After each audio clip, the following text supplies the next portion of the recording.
Snow was falling over Greyhaven Harbor when a tired police lieutenant found a German Shepherd puppy near the freight terminal.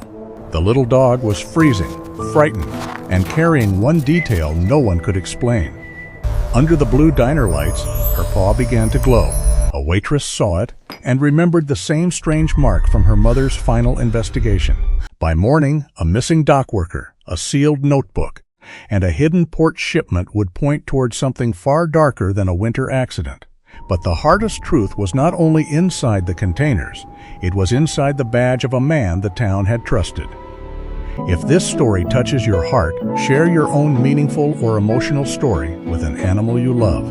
And don't forget to like, share, and subscribe to the channel. Snow fell softly over Greyhaven, Maine, turning the harbor town into something almost gentle. By daylight, Greyhaven was all cranes, salt-stained brick, fishing boats, freight gates, and men in reflective jackets shouting over diesel engines. But after midnight, with the streets glazed in ice and the old Christmas lights still hanging above Main Street, the town looked quieter than it had any right to be. Lieutenant Caleb Rourke knew better than to trust quiet. He drove his patrol SUV along Harbor Road with one hand on the wheel and the other resting near the radio clipped to his shoulder. He was 46, tall and broad-shouldered in a dark navy uniform and black tactical vest, his face rugged in the dashboard glow. Short dark brown hair, blue-gray eyes, very short stubble, and the kind of calm expression people mistook for certainty. It was not certainty. It was practice. His shift should have ended 40 minutes ago. A pickup had slid sideways on the road near the marina, kissed a street lamp, and scared 3 teenagers into silence. No one was hurt. Caleb had waited until the tow truck came, then stayed longer because the driver kept shaking and saying his father was going to kill him. Caleb had said, "Call him before the tow bill does." The kid had laughed once, weakly, and that was enough. Now Caleb wanted coffee, a shower, and the empty house on Breakwater Lane to feel less empty than usual. It would not. It never did. But a man could keep a routine even when the routine stopped saving him. The radio cracked. Unit 12. Possible animal hazard near Greyhaven Freight Terminal. Caller reports a dog running close to the truck lane by Gate 4. Animal control is backed up due to storm calls. Caleb exhaled through his nose. Of course. He touched the black wristwatch on his left wrist, an old habit he barely noticed anymore. The watch face was scratched at the edge. His wife had given it to him when he made lieutenant, back when she still teased him about pretending not to care. He pressed the mic.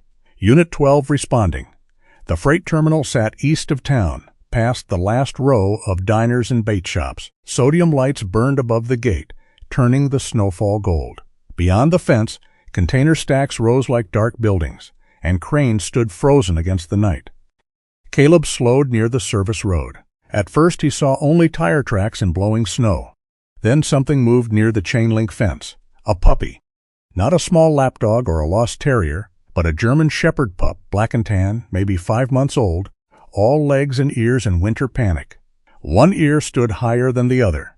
A snapped leash dragged behind her brown leather collar. She pressed herself into the shadow beside a concrete barrier, trembling hard enough that Caleb could see it from the SUV. He opened his door slowly. "Easy," he said. The puppy lifted her head. Her amber-brown eyes caught the light. She did not bark. She did not run. She looked at Caleb as if she had already spent all her fear and had nothing left but a question. "You picked a bad road for a walk," Caleb murmured. He crouched, keeping his movements slow. Snow settled on his shoulders and melted against the heat of his vest. The pup took one careful step, then another. A semi groaned somewhere beyond the fence, and she flinched so violently the broken leash snapped against the ice. Caleb held out one gloved hand. "That's it, come on." The puppy came all at once, pressing into his knee, cold nose buried against his uniform. Caleb felt the tremor in her ribs. For a second he did not move. He had spent years keeping a measured distance from things that needed him after hours. Then the pup gave a small, exhausted whine. Caleb sighed. "Yeah, I know." He lifted her into the passenger seat and checked the collar. The tag was scratched badly, but under the thin crust of ice he could make out a name. Juniper. "Well, Juniper," he said, shutting the door against the wind, "you and I are both working overtime." He called dispatch and reported the recovery. Animal control could not take her until morning. The shelter had lost heat in one wing, and half the county had called about stranded pets since the snow started. Caleb looked over at Juniper. She had curled tightly on the seat, still shaking, her head resting on his folded emergency blanket. He should have taken her straight to the station.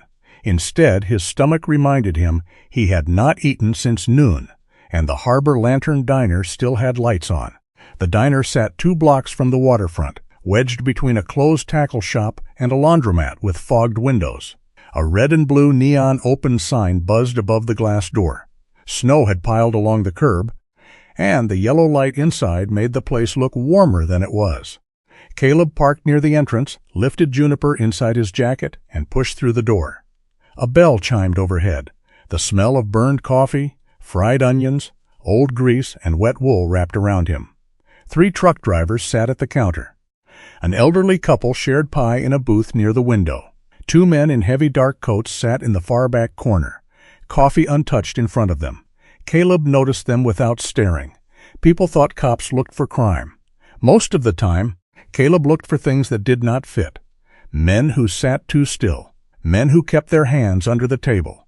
Men who watched reflections instead of rooms. The 2 men in the corner did all 3. Not enough for action, enough to remember. He took a booth facing the front door, because habits did not retire just because a shift ended. Juniper poked her head out of his jacket, sniffed the air, and sneezed. A waitress came from behind the counter with a pot of coffee in one hand and a towel in the other. She was young, maybe 27, with dark blonde hair tied loosely at the back of her neck and a tiredness that seemed older than her face. Her teal uniform had a white apron tied over it, and her name tag read Tessa. There were shadows beneath her hazel green eyes, not the kind from one long shift, the kind grief left behind when it had moved in and stopped asking permission. "Coffee," she asked. "Please, black." Her eyes dropped to the puppy. Something in her face softened before she could stop it. "Oh, sweetheart," she said quietly. "You're freezing." She was running near the terminal, Caleb said. "Shelter can't take her till morning." Tessa poured the coffee. Her hand shook just a little. "She have a name?" "Tag," says Juniper. "That's a good name." For the first time since Caleb had walked in, Tessa looked fully present. She set down the pot and leaned closer, not touching the pup until Juniper sniffed her fingers. When Juniper licked them, Tessa gave a small laugh that sounded surprised to have escaped her. "I'll get her some water," she said. As she turned, one of the truck drivers at the counter lowered his voice, but not enough. "That poor girl," he muttered to the cook. "Her mother just passed 3 weeks ago. Road ice up on County 6. Caleb did not react, but the words stayed with him. Tessa returned with a shallow bowl and a clean towel. She knelt beside the booth, careful not to crowd the dog. Juniper stretched one paw onto the cracked vinyl seat, then another. The neon open sign flickered in the window. Blue light spilled across the wet floor. Across Juniper's right front paw, something answered that light. A faint blue glow appeared between the pads, soft at first, then clearer as the sign buzzed again. It was not mud, not paint. A powdery residue clung to the fur near the paw, cold and unnatural against the diner's warm yellow light. Tessa stopped breathing. The bowl slipped from her fingers. Water splashed across the floor. The sound made Juniper jerk backward into Caleb's side, but Tessa did not look at the mess. She stared at the paw as if the room had dropped away beneath her. Caleb's hand moved gently over Juniper's shoulders to steady her. "Tessa?" Her lips parted. No sound came out. Then she whispered, "No." The truck drivers turned. The cook looked through the pass window. The old couple by the window grew still. Caleb kept his voice low. "You've seen it before." Tessa's eyes filled before she blinked. She did not seem to hear the question as a question. "My mom had a glove," she said. "A work glove. She came home with that same blue dust on it." Caleb felt the air change. Not because of the words alone, because in the back corner, the 2 men in dark coats stopped pretending not to listen. Tessa pressed one hand to the edge of the table, her knuckles whitening. "She put it in a sealed bag. She told me not to touch it. She said she needed to figure out where it came from." Caleb glanced toward the corner booth. One man looked down at his phone. The other shifted his right shoulder slightly, opening his coat. Caleb's pulse did not jump. It narrowed. "What did your mother do?" he asked. Tessa swallowed. Grief and fear fought in her face. She tested water, around the harbor, the terminal. She kept field notebooks for everything. The man closest to the wall lifted his head. That was the moment. Not the blue dust. Not the dead mother, the notebook. Caleb saw the decision pass between the two men like a wire pulled tight. He stood slowly. "Tessa," he said. "Calm and quiet. Step behind me. Now." She looked at him, confused. "Tessa, move." Her body obeyed before her mind caught up. She backed toward the counter, eyes still locked on Juniper's paw. The man near the aisle rose first. His coffee cup tipped, untouched, and rolled against the wall. The second man turned his shoulder toward the door as if he meant to leave. Caleb had seen enough people pretend to leave. His hand came up. "Greyhaven Police," he said. "Keep your hands where I can see them." The man by the aisle reached inside his coat. Caleb pulled Tessa down behind the end of the counter with one arm and shoved the booth table hard with the other, tipping it just enough to break the line between them. The first sharp report cracked through the diner, loud enough to kill every other sound. The old couple screamed. Juniper yelped and scrambled under Caleb's jacket. Caleb was already on the radio. "Shots fired. Harbor Lantern Diner. Officer on scene. Send backup and EMS." The next seconds became broken pieces. The cook ducking below the pass window. Coffee spreading across the floor. Tessa's breath coming too fast beside him. Juniper pressed between Caleb's boot and the cabinet, shaking but silent now, as if fear had taught her to listen. Caleb did not charge the room. He did not try to be larger than the danger. He stayed low, used the counter, waited for the angle, and gave short commands that cut through panic. "Down! Everyone down!" One man tried to move toward the side exit. Caleb fired once into the frame beside him, close enough to stop him, not close enough to risk the couple near the window. "Drop it!" The second man raised his arm toward the counter. Caleb fired again. The man spun back into the booth, his weapon clattering across the tile. The first man froze half a second too long. Caleb crossed the distance low and hard, knocked his arm against the counter edge, and drove him down with the kind of force meant to end a threat, not make a point, then it was over. Not quiet. Nothing was quiet after violence. There were sobs ringing ears, the cook praying under his breath, Tessa whispering Juniper's name like she had known the dog for years, but the shots had stopped. Caleb kept his weapon trained until patrol units flooded the diner in a wash of blue light and snow.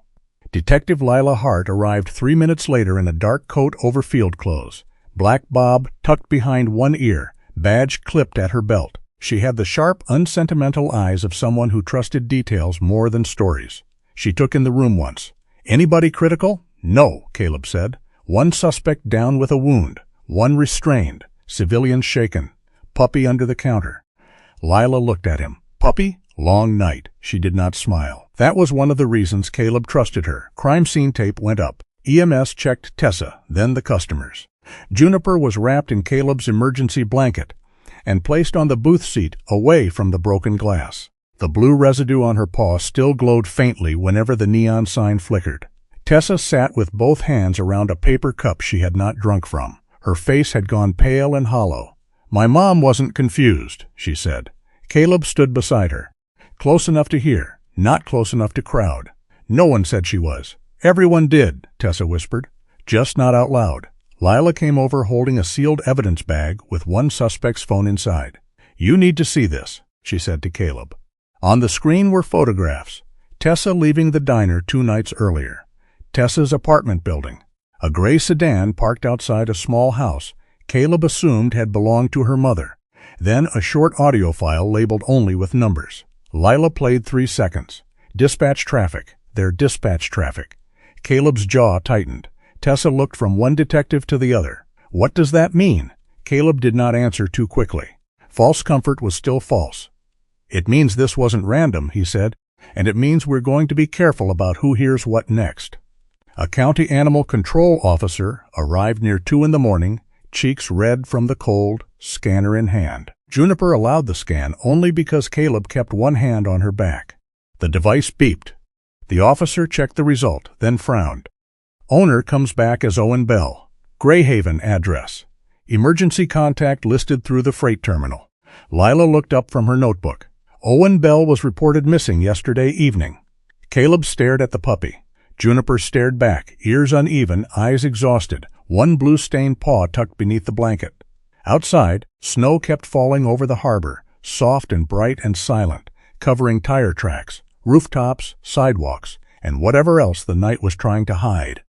The Harbor Lantern Diner did not look like a crime scene until the lights arrived. Before that, it was still a diner in winter, coffee cooling in half-filled mugs, a paper napkin turning transparent in a puddle of spilled water, pie left unfinished on a plate near the window, snow pressed against the glass as if the night outside wanted to come in and cover everything before anyone could name what had happened. Then the patrol cars came. Blue and white flashed across the booths, the counter, the chrome stools, and the frightened faces of people who had only stopped for late coffee. Officers moved in quiet, practiced lines. Paramedics checked hands, pupils, breathing. Crime scene tape went across the front door. The cook sat on a milk crate near the kitchen entrance, both palms flat on his knees, staring at the floor. Lieutenant Caleb Rourke stood near the counter and watched the room become evidence. That was the part civilians rarely understood. A place did not stop being human just because police arrived. It became two things at once. A diner where Tessa Larkin had dropped a bowl because a dog's paw glowed blue under neon light. A scene that would need photographs, markers, logs, reports, and every small detail preserved before memory made it softer than it was. Caleb did not let it soften. "Seal the booth," he told one officer. "No one touches the dog's paw. Get an evidence tech for a surface sample and a fur sample. Bag the bowl, bag the towel. Separate witnesses before they talk themselves into the same story." Detective Lila Hart stood beside him, writing in her small black notebook. Her hair was damp from the snow, the ends of her black bob curling against the collar of her dark coat. She did not waste words when a look would do. "You're keeping the puppy as evidence?" she asked. "I'm keeping the residue as evidence," Caleb said. "The puppy gets a blanket." Lila glanced toward the booth. Juniper lay wrapped in Caleb's emergency blanket, ears uneven, amber-brown eyes following Tessa wherever she moved. The German Shepherd pup no longer shook as violently, but each sudden sound made her tuck one blue-stained paw beneath her chest. Tessa sat near the end of the counter while a paramedic checked a small scrape on her forearm. Her teal uniform was wet at the hem.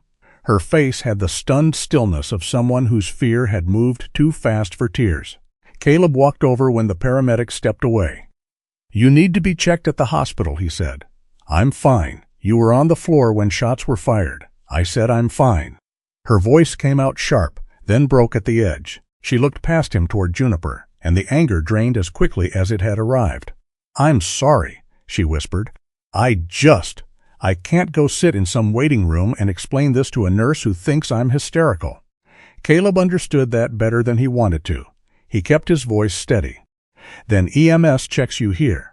After that, you come to the station. We'll take your statement somewhere quiet." "Am I under arrest?" "No." "Then why does it feel like I don't get to choose?" Because someone had followed her. Because someone had heard a sentence about a field notebook and decided it was worth turning a diner into chaos. Because Caleb had already seen her photograph on a suspect's phone. But he did not say all of that at once. "You get to choose," he said. "I'm telling you which choice keeps you alive long enough to make the next one." Tessa looked at him then, really looked. Not at the badge, not at the vest, not at the man who had pulled her down behind the counter. At the person standing inside all that dark navy cloth and practiced calm. "Can Juniper come?" Caleb almost said no. The correct answer was no. The dog belonged to a missing man. The residue on her paw was part of a developing case. Animal control should take custody. Juniper lifted her head as if she knew the shape of the question. Tessa's hand moved toward the small silver pendant at her throat. A reflex, not a performance. The pendant was shaped like a drop of water, and Caleb remembered what she had said about her mother testing the harbor. "She rides with us," he said, "for now." Lila gave him a look that said they would discuss that later. He gave her one back that said yes, they would. They did not use the radio for the next move. That bothered Caleb more than he showed. At the station, Tessa was placed in an interior interview room with no exterior window. An officer Caleb trusted, Marcus Vale, stood outside the door with a cup of coffee he did not drink. Juniper curled under the table at Tessa's feet, still in the emergency blanket, while an evidence tech carefully swabbed the residue from her paw. The pup tolerated it until the tech tried to lift the paw a second time. Then she pulled back and pressed her shoulder against Tessa's shin. Tessa lowered her hand. Juniper leaned into it. "Easy," Tessa murmured. "You're okay."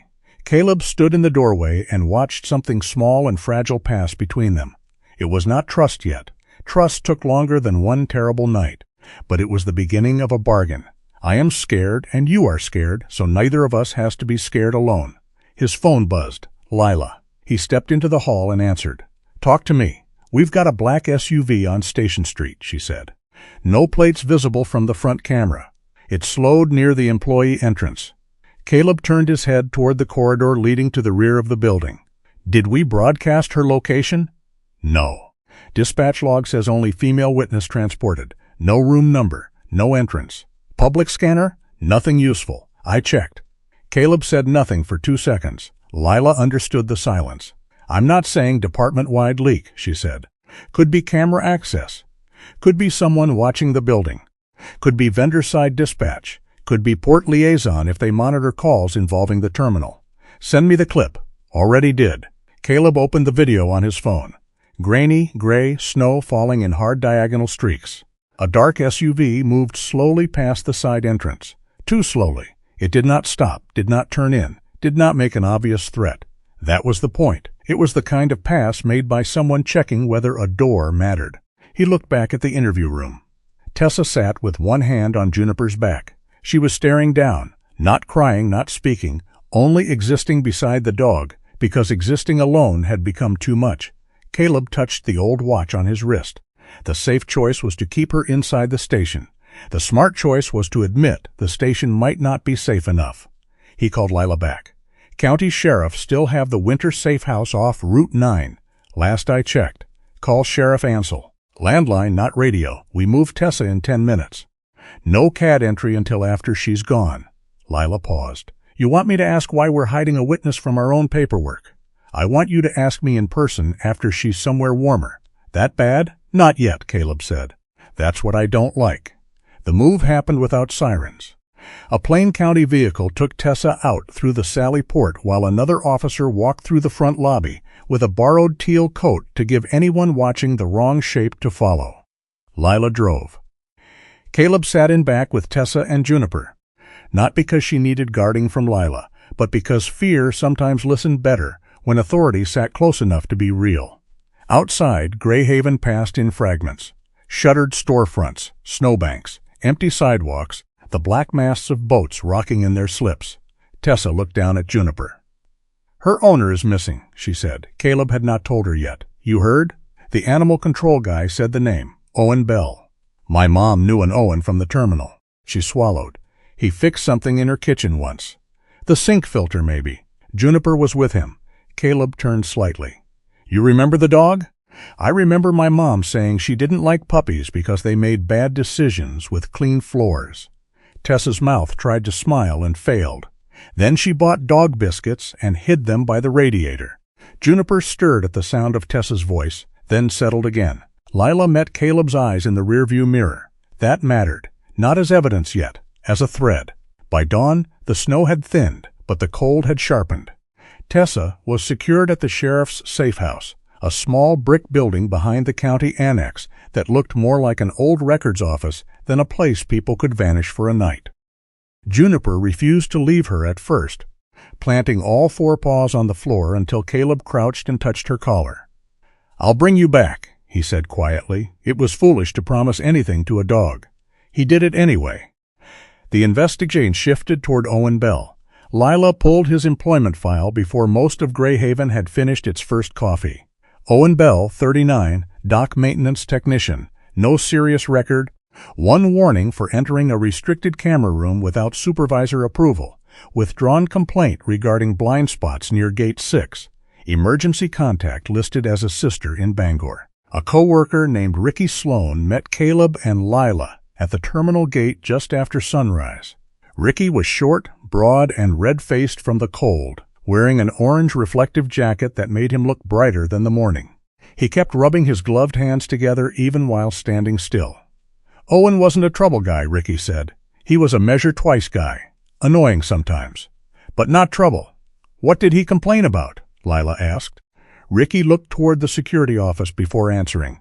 Cameras going dark near the old maintenance lane. Trucks passing without light bars. Stuff like that. Why'd he withdraw it? Ricky's jaw worked.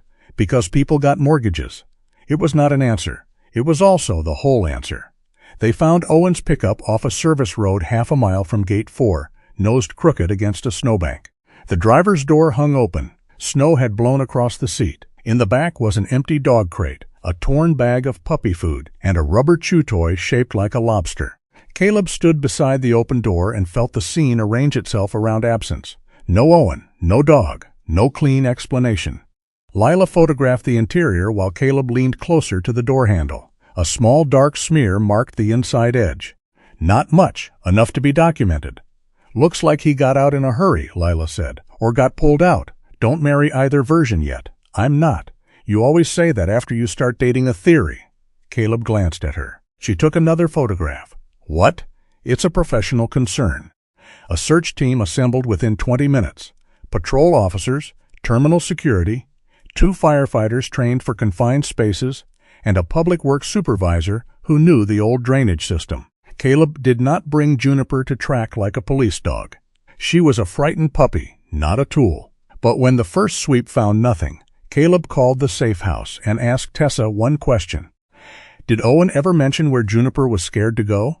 Tessa hesitated. My mom said the puppy hated metal grates. Owen joked she could hear ghosts in the pipes. Caleb looked toward the maintenance culvert beyond the service lane. There were no ghosts in pipes, but there were echoes. They brought Juniper to the truck in a warm carrier, with Tessa allowed to ride along under county escort. Caleb set the carrier down 10 feet from the pickup and opened the door. Juniper stepped out slowly. At first, she only sniffed the snow near the tire. Then she froze. Her body changed. Not fear exactly, recognition. A low whine came from deep in her chest. She pulled toward the narrow service gate beyond the ditch. Caleb did not let her run. He followed the direction, then signaled the search team. Check the culvert line. A firefighter pried up the first grate. Nothing. The second was frozen shut. The third opened with a long metallic groan, and from somewhere beneath the road came a sound so faint Caleb thought at first the wind had shaped it. Then it came again. A human voice, thin and almost gone. Down here. The rescue took careful hands and slow minutes. Owen Bell was wedged in a maintenance hollow below the drainage channel, wrapped in cold, one leg trapped at an angle that made everyone move quieter around him. He was alive, but barely holding himself together. His sandy brown hair was plastered to his forehead. His work jacket had torn at the sleeve. One hand clutched a plastic port key card so tightly his fingers had stiffened around it. Juniper cried when she heard him. Owen turned his head at the sound. His eyes opened halfway. June, he whispered. Tessa covered her mouth. Caleb climbed down only as far as the firefighters allowed and crouched near Owen's shoulder. You're safe, Caleb said. We're getting you out. Owen's lips moved. Caleb leaned closer. They moved the boxes before the storm. Who did? Owen swallowed, fighting for air and words. Not on the manifest. Caleb kept his voice calm. Who moved them, Owen? Owen's eyes shifted, unfocused, terrified. Harlan trucks, he whispered. Police escort. No lights. Then his grip went slack around the keycard. The paramedics moved in, and Caleb stepped back, because living people mattered more than questions. Juniper strained toward Owen, until Tessa knelt and held her close, tears running silently down her face into the puppy's fur. Caleb watched Owen lifted toward the ambulance, watched Lila bag the keycard, watched terminal security pretend not to look at each other. The case had changed shape. It was no longer only a frightened waitress, a dead environmental consultant, and blue residue on a dog's paw. It was trucks moving in the dark, a missing dock worker, a police escort with no lights, and someone who had known enough to come looking for Tessa before she knew what she knew. Caleb's phone rang as the ambulance doors closed. Unknown number, he answered. This is Lieutenant Rourke. A woman's voice came through, crisp and controlled, with the faint background hum of a laboratory. Lieutenant, this is Dr. Ellen Ward with the State Environmental Lab. I have your preliminary result on the blue residue. Caleb turned away from the wind. Go ahead. It is not radioactive. It is not a biological agent. Your dog is not in immediate danger from contact exposure. He closed his eyes for half a second. That relief was small. Small still counted. What is it? A UV-reactive industrial tracer. Used for flow testing, container marking, leak mapping. Legal in controlled settings.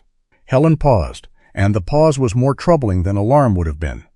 But the formulation is proprietary. We matched the binder compound to one registered regional user. Caleb looked across the terminal fence where container stacks stood in pale morning light. Harlan Maritime Solutions, Helen said. The name hung in the cold between them. Behind Caleb, Juniper gave one soft, exhausted whine. At the edge of the freight terminal, snow continued falling into the tire tracks around Owen Bell's abandoned truck, filling them slowly, as if the road itself was trying to erase where the boxes had gone. By morning, Greyhaven looked clean enough to lie. Snow covered the tire marks near the freight terminal, softened the edges of the police tape at Harbor Lantern Diner, and turned every roofline white. From Caleb Rourke's office window, the town looked almost peaceful. Inside the station, nothing felt peaceful. The coffee in Caleb's paper cup had gone cold an hour ago. Case files lay open across his desk, their corners weighted down by his phone, Lila Hart's black notebook, and a roll of evidence labels someone had left behind after the diner processing. Dr. Maren Larkin's death file sat in the center. Caleb had read it twice. It did not read like a cover-up. That was the problem. Single vehicle winter crash. County 6, road temperature below freezing. Light snow at the time of impact. Vehicle left the lane, struck the guardrail, rolled down a shallow embankment, came to rest against a stand of spruce. No sign of another vehicle at the scene. No report of a struggle, no witness. No obvious mechanical tampering noted in the initial inspection. A sad file, a believable file. Lila stood across from him, one hip against the edge of his desk, sleeves pushed to her elbows. She looked as if she had slept for 12 minutes, and disliked all 12. The crash reconstruction makes sense, Caleb said. It makes easy sense, Lila answered. He looked up. She tapped a page with the end of her pen. Tow request came in at 3:42 a.m. Vehicle, released to a private garage at 5:10. That fast? For a fatal crash with a consultant tied to harbor testing.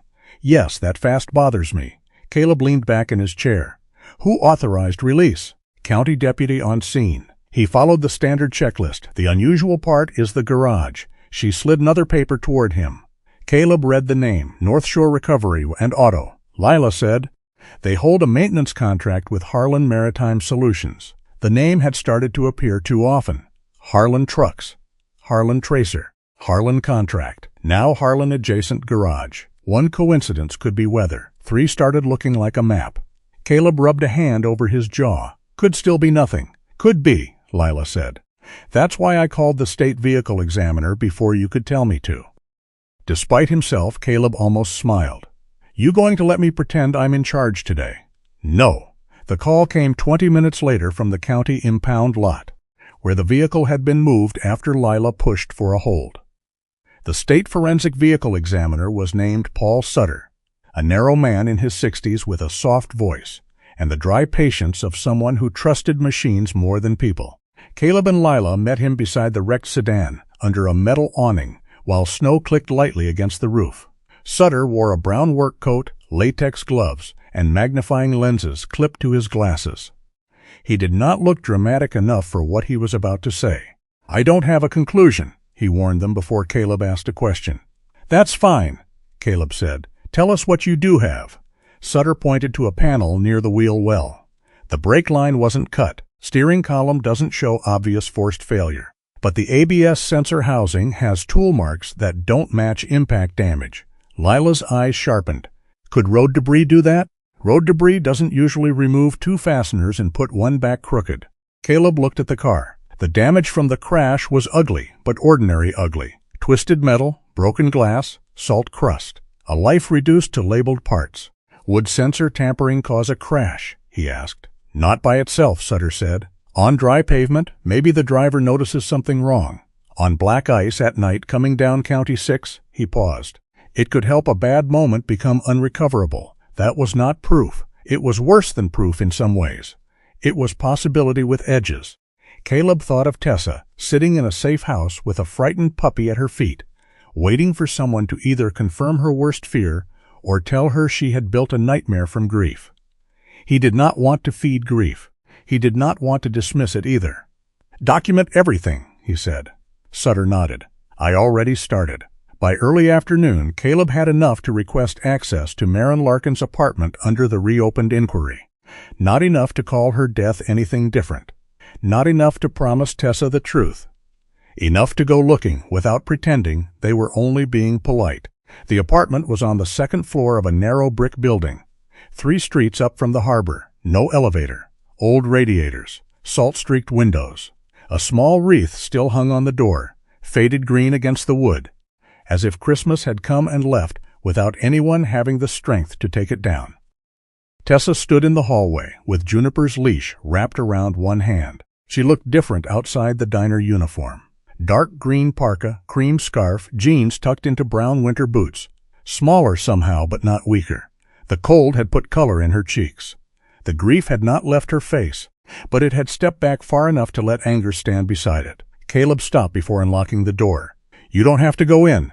Tessa stared at the wreath. "Yes, I do. Want a minute?" "No." Then, after a breath, "If I take one, I'll take 50. Lila unlocked the door with the key Tessa had provided, then stood aside while Caleb entered first. He did not draw his weapon. There was no reason to turn a dead woman's home into theater. He simply checked the corners, the hall, the kitchen, the small bedroom, the bathroom, and the study. "Clear," he said. Tessa stepped in. The apartment was cold, not abandoned, not destroyed. That was the first thing Caleb noticed. No cushions split open, no drawers dumped, no walls broken. Whoever had been there had not wanted anyone to know they had been there. That made it worse. A blue mug sat upside down beside the sink. A pair of reading glasses rested on a stack of environmental reports. A wool cardigan hung over the back of a chair. On the small dining table lay a crossword puzzle, half finished in neat block letters. Tessa touched the back of the chair. She always said she was going to stop buying ugly cardigans. Her voice was steady enough that Caleb knew it cost her. Lila moved through the room slowly, photographing before touching. "What feels wrong?" Tessa looked around. "I don't know. Everything. Nothing." "Start with nothing," Lila said. Nothing is usually where people hide things. Tessa gave her a confused look. Lila shrugged. "If a room is trashed, you know someone searched. If a room looks perfect, ask what kind of person needed it to look perfect." Caleb watched Tessa absorb that. It seemed to help. Not comfort her exactly, but give her a job. People in shock often needed one. Juniper tugged gently on the leash. At first, Tessa did not notice. The puppy pulled again, nose lifted, ears uneven and alert. She was not frantic the way she had been near Owen's truck. This was different, curious, familiar. "June," Tessa murmured. The puppy padded toward the radiator beneath the front window, then stopped beside a low storage bench with a faded cushion on top. Her tail gave one uncertain wag. Tessa stared at the bench. Then she covered her mouth. "What?" Caleb asked. "My mom hated dogs on furniture," she said. She made a whole speech about clean floors and muddy paws. Juniper sniffed the seam beneath the cushion. Tessa knelt slowly, but every time Owen came over to fix her sink filter, Juniper would sit right here. Mom pretended she was annoyed. Her eyes filled, but this time she almost smiled. She kept biscuits in the bench. For a moment, no one moved. The apartment held its breath with them. Tessa lifted the cushion. Inside were folded blankets, an old heating pad, a tin of dog biscuits, and a flashlight with weak batteries. Juniper nosed the biscuit tin hopefully. Lila put a hand out. "Before we move anything else, let me photograph it." Tessa withdrew her hand. "Right, evidence." "No," Lila said, softer than usual. "Memory first, then evidence. We can do both." That sentence changed Tessa's face. Not much, just enough. Caleb looked away, giving her privacy she had not asked for but deserved. Lila photographed the bench, the biscuit tin, the blankets. Then she removed each item carefully. At the back of the storage space, the wood panel did not sit flush. Caleb crouched and saw 2 small nail heads that were newer than the others. He did not pry it open with a pocket knife like a man in a movie. He called the evidence tech waiting downstairs. 20 minutes later, with gloves, photos, and a quiet patience that made Tessa tremble more than any dramatic reveal would have, They removed the false panel. Inside was a plastic document pouch. Tessa did not reach for it. Caleb respected that. The pouch contained a field notebook, several printed photographs, a photocopied truck schedule, a folded sheet torn from a legal pad, and a small USB drive with signs of water damage. No confession, no final letter, no neat explanation left by a dead woman who somehow knew exactly what her daughter would need. Just fragments. Lila read the legal pad note aloud. HMS Gate 6. No lights after midnight. Caleb looked at Tessa. HMS. Could be Harlan Maritime Solutions. Or it could be nothing, Tessa said quickly, as if protecting herself from hope. Yes, Caleb said. Or it could be nothing. She looked angry at him for agreeing. The photographs were stranger. Harbor water under ultraviolet light. Blue-green streaks near a drainage outlet. A container corner marked with a faint luminous smear. Dates written on the back in Marin's careful hand. The notebook was filled with sample readings, tide times, initials, partial container numbers, and question marks. So many question marks. Tessa flipped through the pages under Lila's supervision, her face tightening with each one. She didn't know, Tessa said. Caleb waited. She didn't know what it meant, I thought. She swallowed hard. I thought if we found this, it would tell us. Who hurt her? Why? Everything. The radiator clanked once, startling Juniper. Tessa shut the notebook gently, then not gently enough. This is what everyone keeps giving me. Pieces, maybe. Not enough. Caleb stood across from her in the study her mother would never enter again. This isn't nothing, he said. Her eyes flashed. But it isn't enough yet. That's what you're going to say, right? He did not answer. Tessa's grief finally found somewhere to stand. That's what everyone keeps saying. Not enough to listen to her. Not enough to stop them. Not enough to call it murder. Not enough to say my mother wasn't just some tired woman who lost control of her car. Caleb let the words land. Outside the window, snow slid from a fire escape and dissolved into the alley below. My wife died in a hospital bed, he said. Tessa froze. Lila looked up but said nothing. Caleb had not meant to say it. He rarely did. The words came out low, without ceremony. Cancer 3 years ago. Clean scans, then not clean. Good doctors. Bad ending. For a long time, I wanted one person to blame. A doctor who missed something. A test that came back late. A nurse who didn't call fast enough. He looked at the notebook. Sometimes there is someone. Sometimes there isn't. Either way, grief wants a target. Tessa's anger did not vanish. It changed temperature. I'm not making this up, she said. I know. Do you? Yes. Then why won't you say it? Because if I say it before I can prove it, I make myself feel better and make the case weaker. Tessa stared at him. Caleb's voice stayed quiet. So we build enough. The room settled around that. Not healed, not solved, but steadier. Lila cleared her throat not unkindly. We need to log all of this. Notebook to evidence. USB to digital forensics. Photos to Dr. Ward. Chain of custody clean from here forward. Tessa nodded. Her hand went to the pendant at her throat. But she did not grip it as tightly this time. Back at the station, the day had already turned gray. The kind of winter afternoon that never became evening because it had never fully been daylight. Caleb watched the evidence tech seal Marin's notebook in a clear bag, label it, and sign the transfer line. Tessa watched too, as if the bag contained the last proof that her mother had existed outside memory. A voice from the doorway said, Lieutenant Rourke. Caleb turned. Deputy Chief Nolan Mercer stood in the hall in a crisp dark Navy command uniform beneath a long black police coat. 50 years old, broad through the shoulders, hair gone dark gray at the temples. He carried authority the way some men carried a sidearm, visible even when untouched. Years ago, Nolan had pinned Caleb's lieutenant bars on his collar and said, Don't let the desk teach you to like distance. Caleb had believed him then. Now Nolan's eyes moved from Caleb to the evidence bag, then to Tessa. Miss Larkin, he said, voice controlled and respectful. I'm sorry for what happened to your mother. Tessa nodded once. She did not thank him. Nolan turned back to Caleb. My office now. Lila's pen stopped moving. Caleb followed Nolan down the hall.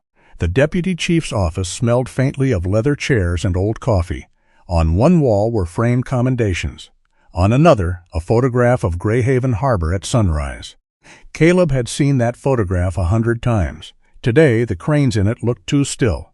Nolan closed the door. You've had a busy 24 hours. That's one way to put it. A diner shooting, a protected witness, A missing dock worker recovered, and now you're reopening a fatal crash connected to a major port contractor. Caleb said nothing. Nolan walked behind his desk but did not sit. This could affect port operations, federal relationships, city revenue, and ongoing investigations you may not be aware of. There's something I should be aware of. Nolan's face did not change. I want the Larkin materials transferred to port crimes. They have the jurisdictional familiarity. Caleb felt the old part of himself, the younger officer part, want to accept the instruction because Nolan had given it. The older part asked why. This began with an attack on a witness in my city, Caleb said. Bell is my missing person recovery. The diner is my scene. And the port is not your private kingdom. Never said it was. You're too close. To what? Nolan looked at him for a long moment. To making promises to people you can't keep. That landed closer than Caleb liked. He thought of Tessa in her mother's apartment. He thought of Juniper pressing against her leg. He thought of a blue glow on a puppy's paw and a notebook full of question marks. I haven't promised her an answer, Caleb said. I promised we'd build enough. Nolan's expression tightened almost imperceptibly. Be careful with noble sentences. They get officers hurt. Caleb held his gaze. So do buried files. For the first time, something cold passed behind Nolan's eyes. Then his phone rang. Caleb did not break eye contact until Nolan glanced down. The meeting ended without resolution.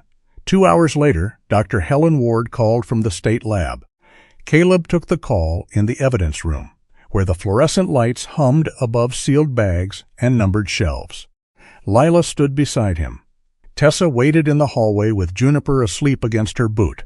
Helen's voice sounded as precise as it had that morning. I finished comparing the tracer sample from the dog's paw against known industrial registrations. And the formulation matches a batch assigned to Harlan Maritime Solutions for controlled inventory testing. That we knew. No, Helen said. You knew the company. Now you need the batch. Caleb straightened. Helen continued. That batch was logged to a container group marked for off-site testing. According to the official manifest, that container group never arrived in Greyhaven. Lila looked up sharply. Caleb said, but the tracer from that batch was on Juniper's paw. Yes. And Juniper was found outside Greyhaven Freight Terminal. Yes. He looked through the glass toward the hallway. Tessa sat on a bench, one hand resting lightly on Juniper's back. The puppy slept, trusting the room because Tessa was in it, and maybe because Caleb was nearby, and maybe because dogs still believed safety could be simple. Helen's voice came through the phone, quieter now. Lieutenant, a container that does not exist on paper left a chemical trace on that dog. Caleb watched Nolan Mercer pass at the far end of the hallway without looking into the evidence room. The deputy chief's polished badge caught the light for half a second, then disappeared around the corner. Caleb ended the call slowly. The notebook had not explained enough, but it had explained one thing. Somebody had moved a ghost through Greyhaven Harbor, and Juniper had stepped in its shadow. The USB drive from Dr. Maren Larkin's apartment did not come back to life all at once.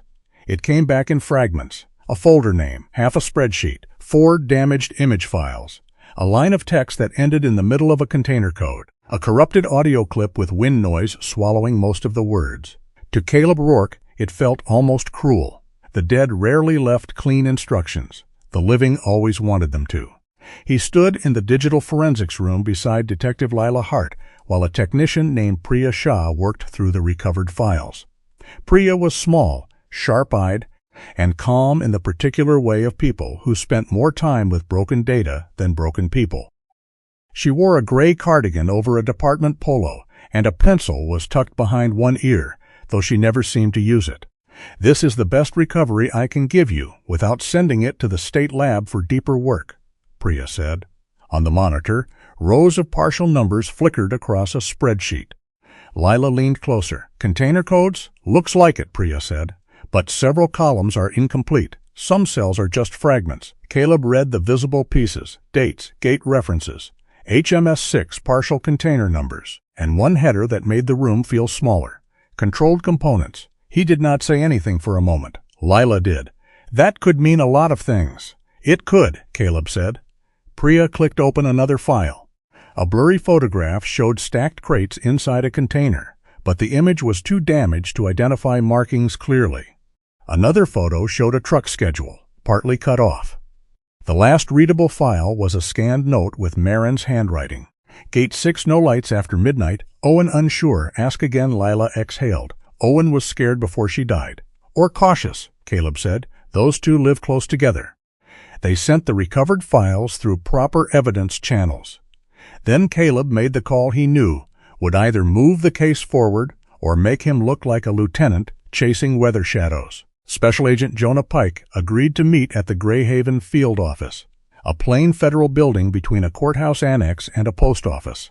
Jonah was 48, compact and steady, with salt and pepper hair, cut short and gray-green eyes that made no promise to believe anything quickly. His ATF badge sat beside a paper cup of coffee on the conference table. He reviewed Caleb's packet without interruption. That was not the same as agreement. When he finished, he took off his reading glasses and set them on the folder. "You have residue," Jonah said. "A dead consultant, a scared waitress, a missing dock worker who gave you a statement while injured, half a spreadsheet, partial container codes, possible controlled components, and suspicion of law enforcement involvement based on unclear audio and a phrase about police escort." Caleb kept his face still. Jonah leaned back. "That is not a federal raid." Lila looked at Caleb before Caleb could answer. Jonah noticed. "I'm not dismissing it," the agent said. "I'm telling you what a judge will hear if we walk in asking to tear open half a terminal. Harlan Maritime has lawyers. The port has political weight. If we go early and miss, they bury everything by Monday." Caleb felt the familiar pressure behind his ribs, the pressure to act before a case slipped away. "What would be enough?" he asked. "Clean container numbers, clear link to regulated parts, proof the shipment is physically present, a witness who can testify without collapsing under cross, or surveillance showing movement consistent with trafficking." Owen saw movement. Owen also has a head injury, a broken leg, and fear written all over him. "I'm not putting a warrant on his first 10 words from a culvert. It was cold, it was fair." Caleb hated that most. Jonah slid the folder back toward him. "Build it. I'll listen." By the time Caleb and Lila returned to Greyhaven, the case had already started pushing back. The first change was the manifest. The port records Priya had pulled in the morning no longer matched the records provided through the official terminal portal after lunch. 3 container entries had been corrected. A Gate 6 maintenance closure had been added retroactively. A truck schedule had been replaced by a cleaner version with no after-midnight movement. Lila stared at the screen in Caleb's office. "Someone's washing the paper. Can you prove when it changed?" "I can prove the version we saved came earlier. I can't yet prove who altered the portal." "Get IT logs." "Already requested." "They're delayed." "Of course they are." The second change came from the crime lab. A Harlan Maritime attorney submitted a formal challenge to the blue residue sample from Juniper's paw, arguing that because the dog had been inside a diner and a police vehicle before sampling, contamination could not be ruled out. Lila read the email aloud, voice flat. Caleb looked at the ceiling. "They're not saying it isn't theirs," he said. "No, they're saying we can't prove where she picked it up." Smart. Annoyingly. The third change came with a phone call from Internal Affairs. A complaint had been filed alleging Caleb had brought a civilian witness into an active investigation site at Marin Larkin's apartment and allowed her to influence evidence discovery. Lila heard enough from Caleb's side of the call to raise one eyebrow. When he hung up, she said, "That came fast. Too fast.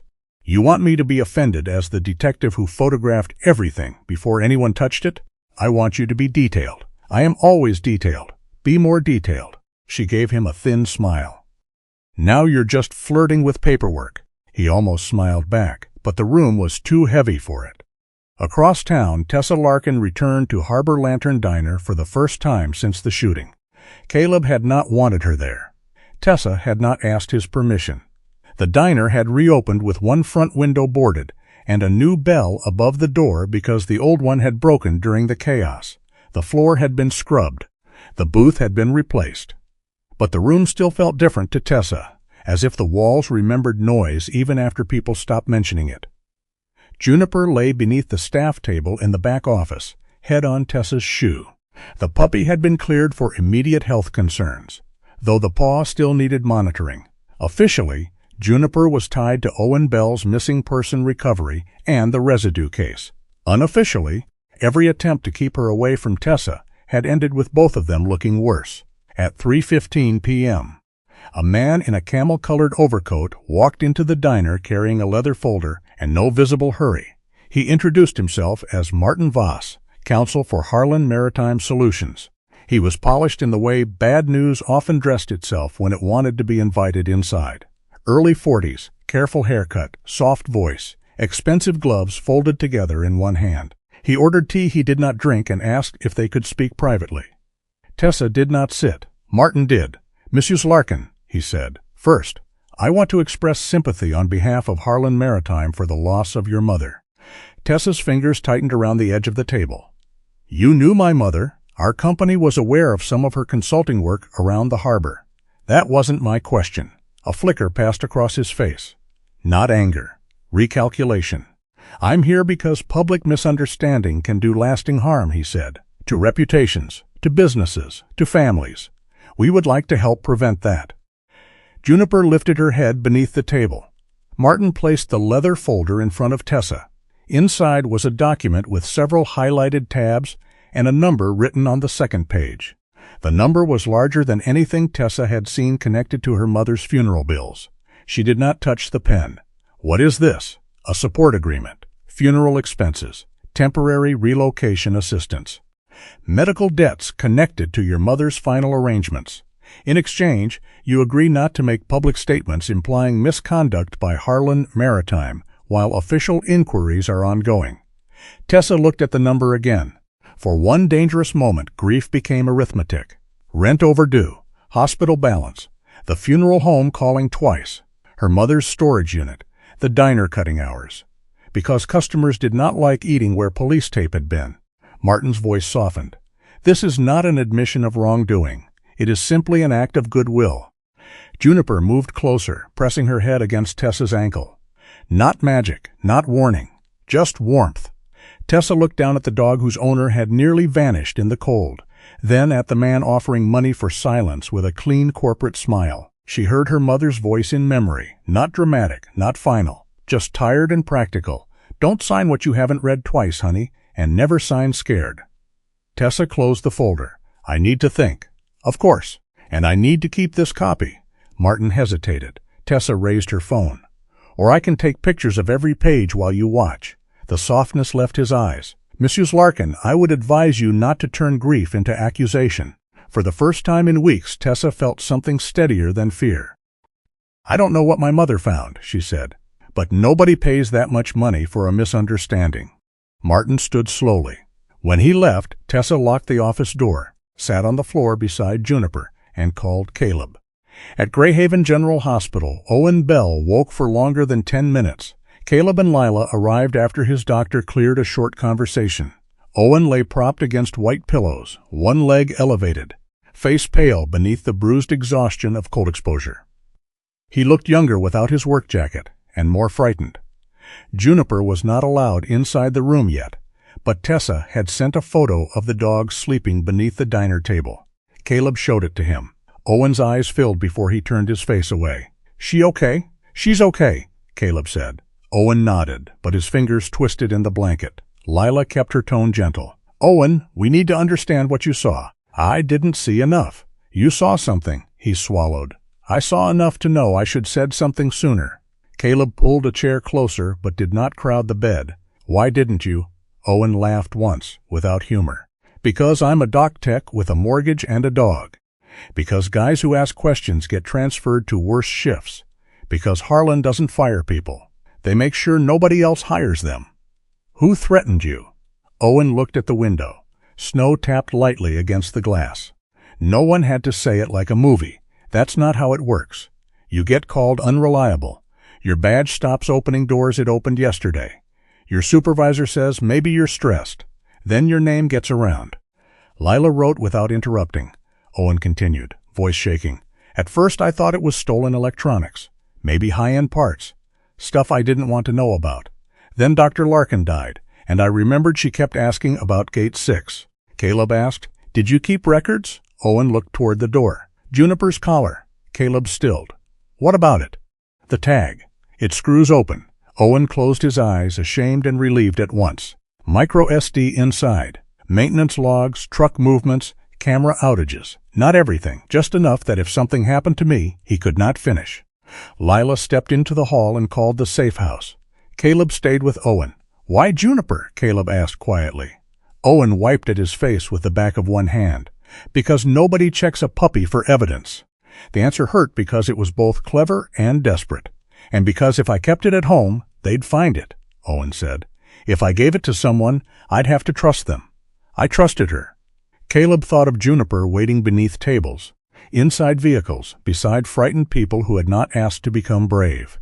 You put her in danger, Caleb said. I know. The words came fast, broken by guilt. I know. I thought I'd get her out before anything happened. I thought I had one more night. Caleb did not absolve him. He also did not punish him with words while he lay in a hospital bed. We'll get the tag, he said. The micro SD was exactly where Owen said it would be. Juniper sat on Tessa's lap in the safe house kitchen while Caleb unscrewed the scratched metal tag with gloved hands. Inside, sealed in a sliver of plastic, was a memory card smaller than a fingernail. Tessa watched as if that tiny thing weighed more than a body. Priya processed it under evidence protocol. What came back was useful. Not complete. Never complete. A truck log showing Harlan vehicles entering Gate 6 during maintenance closures. Still images from a hidden service camera. A copy of an internal complaint Owen had drafted but never submitted. And one audio file, low quality, recorded near the security office. Most of it was wind, engine hum, and metal clanging. Then a man's voice cut through. Inspection skips Gate 6 tonight. No lights, no paper. Let Harlan roll. Priya played it twice. Tessa stood behind Caleb and Lila, arms folded tightly. That's not the chief, she said. Caleb already knew. His body had gone still in the way it did when a room became dangerous. Lila looked at him. Caleb. He did not answer, because the voice was familiar. Not from the news, not from a recording, from years of briefings, hallways, night calls, promotion boards, and the first time Caleb had been told he was ready to lead. Deputy Chief Nolan Mercer. Caleb left the room before anger could make him say something that would become part of the wrong record. In the hallway, he placed both hands against the cinder block wall and lowered his head. For years, Nolan had been the officer Caleb measured himself against, the man who taught him not to confuse authority with volume, the man who had stood beside him at his wife's funeral and said nothing because nothing had been the only decent thing to say. Lila came out behind him. You okay? No. Good. That means you're still processing. That him? I think so. Think doesn't hold up. No, Lila said, but it gets us moving. Caleb's phone rang. Jonah Pike. The ATF agent did not waste time. I heard the audio, Jonah said. Caleb pushed away from the wall. Then you know why I'm calling. I know why you want to call it. You disagree? I'm saying slow down. Nolan Mercer was approached by a federal task group 16 months ago as a potential confidential source on port corruption. Caleb stopped walking. What? He provided background on port security vulnerabilities. Never formally opened as an informant, never closed as a subject. You're telling me he could be undercover. I'm telling you he could claim he was. I'm telling you this is exactly the kind of muddy water that ruins cases if you jump in chest first. Caleb looked through the glass at Tessa, who stood beside Juniper, with Owen's tiny memory card now sealed in a bag between her and whatever answer she thought it promised. So what is he? Caleb asked. Jonah's voice was flat. I don't know yet. That was the worst answer, and the most honest. By nightfall, Jonah returned to Greyhaven. The meeting took place in a small conference room with no windows and bad coffee. Caleb, Lila, Jonah, Priya on call, and a county prosecutor joined by speakerphone reviewed the evidence piece by piece. Residue, notebook, truck logs, changed manifest, missing footage, Owen's statement, Harlan attorney pressure, audio of Nolan's voice. Enough to worry everyone, not enough to kick the door in. Jonah finally folded his hands on the table. We do surveillance, he said. Caleb looked up. At the port? At Gate 6. Limited scope, no hero work, no civilian inside the perimeter. We document movement. We confirm physical presence of the shipment. We identify who appears. If the line crosses into a chargeable act, we move. Lila asked. When? Jonah tapped the recovered truck schedule. If this pattern holds, their next window is during tomorrow night's storm band. Caleb felt the case shift under him, not into certainty but into motion. Jonah looked directly at him. "One mistake," the agent said, "and this case dies before it ever reaches a courtroom." Caleb thought of Maren Larkin's notebook full of question marks. Owen Bell whispering through cracked lips. Tessa closing a folder full of money she needed. Juniper trusting humans who had failed to keep the world simple. He nodded once. Then we don't make one. Snow fell for 2 days without drama. No thunder, no sharp wind at first. Just a steady, patient white curtain that softened Greyhaven's streets and made the harbor cranes look farther away than they were. The kind of weather that made people stay inside, heat soup, check window latches, and assume the world had slowed down. Caleb Rourke knew better. The case did not slow down. It simply went quiet. Quiet was where careful people worked. The surveillance operation began with no sirens, no public announcement, and no names entered into routine dispatch traffic. Special Agent Jonah Pike set up the federal side from a rented office above a closed insurance agency 2 blocks from the port. The windows looked down on a street where plows pushed snow into gray walls along the curb. Inside, folding tables held laptops, radios on restricted channels, printed maps of Gate 6, and coffee that tasted as if it had been made by someone angry at water.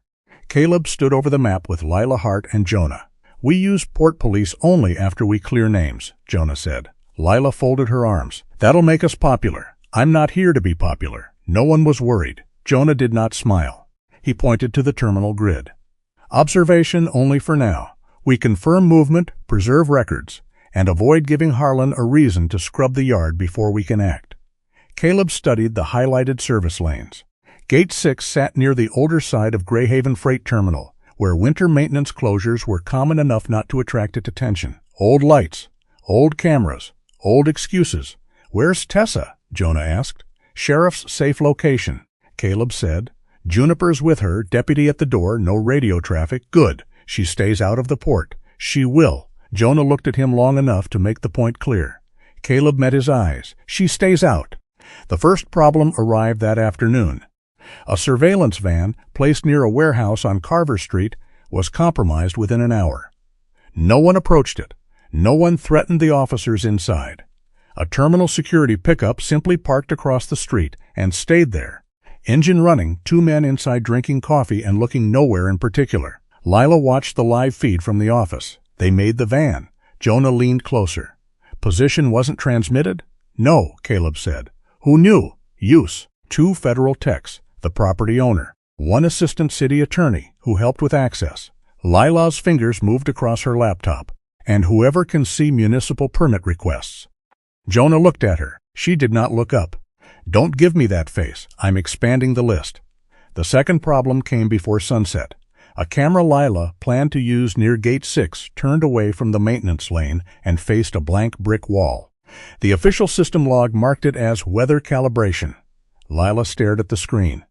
"That camera has no weather calibration function." Caleb said, "Can you recover who moved it?"